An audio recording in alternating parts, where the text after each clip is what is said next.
And I'm now joined by NATO Secretary General Jens Stoltenberg from the organization's headquarters in Brussels. Mr. Stoltenberg, good to see you. I have a lot I'd like to talk to you about today, but I just want to start with, what are the biggest security threats to emerge in this pandemic?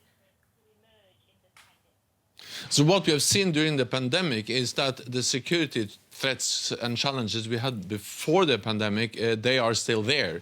The terrorist threats, the consequences of the rise of China, a more assertive Russia with the aggressive actions against Ukraine, or just the fact that we also see new cyber threats. All of these threats are still there. If anything, they have just become even more challenging during the pandemic. Right. And therefore, we need to continue to invest in our security, and we need to make sure that we are not choosing either between security threats or health threats. We need to be able to deal with both of them at the same time. Okay, so there's no question then that a strong NATO is needed at this time, and that's something that you're saying. But is this being undermined by internal squabbling and what looks like the pursuit of self-interest by some allies? Well, there are differences between NATO allies. There has always been differences between NATO allies, but NATO is the most successful alliance in history because we have been able to overcome these differences and always unite around our core task to protect and defend each other.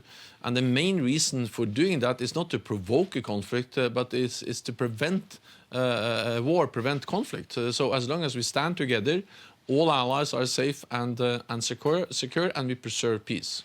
Yeah, I mean, Mr. Stoltenberg, you talk about provoking there. Just last week, we were listening to the President of the United States calling Germany delinquent because it's not meeting its defense spending target. Is that a word that you would use? Would you say the Germans are being delinquent? I value Germany as a very strong and important ally, and Germany is now actually investing significantly more in defense. Germany has added 40% to their defense budget over the last years, and Germany has plans in place to increase by 80% over a decade. That is significant, and it also helps to the total NATO defense spending, which has increased by $130 billion over the last 4 years. Germany also plays a key role by leading, for instance, the battle group in the Baltic countries, and the battle group in Lithuania, and Germany is also lead nation in Afghanistan. Then, of course, we expect Germany to do even more, and I expect all allies to make good on the pledge to invest 2% of GDP on defense. You're talking about Germany doing even more, but I wondered if that also involves more leadership from Berlin at a time when the leadership that we would normally have from Washington doesn't come from a US administration that really doesn't believe in multilateralism. Do you expect more leadership from Berlin, Mr. Stoltenberg? The world needs more German leadership. NATO needs German leadership. We all need Germany to play an even more important role, because Germany is the largest economy in Europe. Germany now has the largest defense budget within the European Union, third in NATO after the United Kingdom and the United States. So, of course, German leadership is something we welcome. But that's part of a NATO family, and that's being part of a multilateral institution like NATO. And in uncertain times, we need strong multilateral institutions like, for instance, NATO. Right. And Germany is playing an important role in NATO. The US, Mr. Stoltenberg, as of course you would know, is making good on its threats to pull troops from Germany. Today, members of Congress have actually appealed to the President of the United States to reconsider that decision. They say that moving troops out of Germany would play into the hands of Russia and China. Do you agree with that? I spoke with President Trump before he made the announcement of his intention of reducing the number of US troops in Germany by 9,500 troops.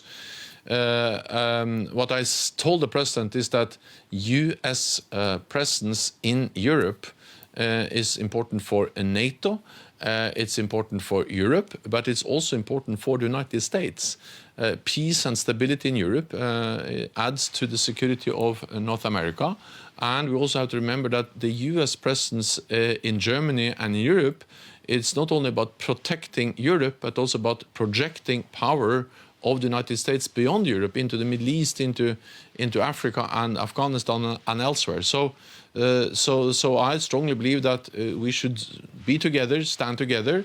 And we had a NATO defense ministerial meeting last week, and the Secretary Esper of the United States made it clear that no final decision has been taken when it comes to the timelines and the implementation of the plans of the president, and that the United States will consult with NATO allies.